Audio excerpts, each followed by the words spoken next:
আমারও গাঙ্গুলি বাড়ির রক্ষা কবচ গাঙ্গুলি বাড়ির মান সম্মান খোয়া যাওয়ার হাত থেকে রক্ষা করলো। হ্যাঁ বন্ধুরা, ভিডিওতে লাইক দিয়ে দেখতে থাকুন। এক পর্যায়ে ইন্দ্রাণী গাঙ্গুলির মুখোমুখি হয়ে দেবলীনা চ্যাটার্জি যখন কিনা তাদের কাস্টমারদেরকে উস্কে দিয়ে বলতে থাকে, কী ব্যাপার তোমরা এখনো দাঁড়িয়ে আছো, তোমাদের জায়গায় এরকম স্ক্রিন 12টা বাজিয়ে দেওয়ার ফলে যে বা যারা দায়ী তাদেরকে মুখোমুখি দেখা মাত্র তো আমি তো সেই প্রোডাক্টের ওনারের গালে রীতিমতো কালি পুঁতে দিতাম, যাতে করে কিনা সে গোটা জীবন জুড়ে এই সমস্ত কিছু মনে রাখতো। যখন কিনা খবরের কাগজে সম্প্রচার হবে সমস্ত খবর, তখন সেই সমস্ত কিছু দেখে তার যাতে নিজের থেকে এই সমস্ত খোঁজ খবর দেখে খবরাখবর দেখে তার জান দিয়ে দিতে ইচ্ছে করে। ঠিক সেই সময় ইন্দ্রাণী গাঙ্গুলির হয়ে যখন কিনা আয়ুষ বলতে থাকে যে 1 মিনিট দে, বলি না তুমি কি মনে করেছো বলো তো, তুমি এই সমস্ত নোংরা চক্রান্ত করে তুমি আমাদের কোম্পানির বদনাম করে তুমি আমাদের কোম্পানিকে চিরতরে বসিয়ে দিতে পারবে? এতটাও সহজ না। গাঙ্গুলি গ্রুপ অফ কোম্পানিজ কিন্তু আজকে থেকে নয়, বরঞ্চ অনেক বছর যাবৎ কিন্তু নিজেদের রেপুটেশন বজায় রেখেছে। এবং তোমার মতন একটা সাধারণ একটা মামুনি চুনুপুটি এসে আমাদের এই কোম্পানিকে উড়িয়ে দেবে এবং সে সমস্ত কিছু আমাদেরকে চেয়েছে দেখতে হবে, সেটা কিন্তু কোনো মতে হওয়ার নয়। তাই তুমি যতই নোংরা চক্রান্ত করো না কেন,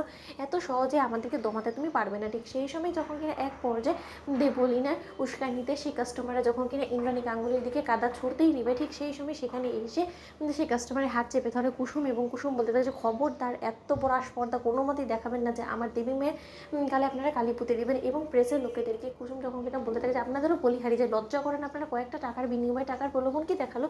দেবলীনা ম্যাডাম কোনো রকম কোনো খোঁজখবর না নিয়ে, কোনো রকম কোনো ইনফরমেশান সম্পূর্ণরূপে না নিয়ে আপনারা রীতিমতো পাগলের মতন ছুটতে ছুটতে এখানে চলে এলেন, কারণ আপনাদের তো রীতিমতো এই সমস্ত ভিডিও ইন্টারনেটে ভাইরাল করে দেওয়াটাই মূলত একমাত্র উদ্দেশ্য, তাই না? কিন্তু আপনারা কি একবার ভেবে দেখেছেন যদি সত্যকার অর্থে গাঙ্গুলি গ্রুপ অফ কোম্পানি যে গাঙ্গুলি বিউটি প্রোডাক্টস ব্যবহার করে ওনাদের স্কিনে র্যাশ হয়েই থাকতো, তাহলে আর যাই হোক না কেন তারা নিশ্চয়ই এই অভিযোগ নিয়ে এতক্ষণে পুলিশ স্টেশনে পৌঁছে যেত, কিন্তু সেটা তারা কোনো মতেই করেনি। তার কারণ তাদের কাছে সেরকম যথাসাধ্য পরিমাণে তথ্য প্রমাণ নেই যেটা কিনা তারা পুলিশের কাছে দিতে পারবে এবং পুলিশ এর এগেনস্টে কোনো রকম কোনো কেস নেবে। তার জন্যই তারা রীতিমতো এখানে এসে নোংরা চক্রান্ত করছে শুধুমাত্র এই দেবলীনা চ্যাটার্জির কথা শুনে। কারণ দেবলীনা চ্যাটার্জি ওদেরকে টাকার প্রলোভন দেখিয়েছে, ওদেরকে টাকা দেবে, শুধুমাত্র সেই লোভে পড়ে তারা এখানে এসেছে।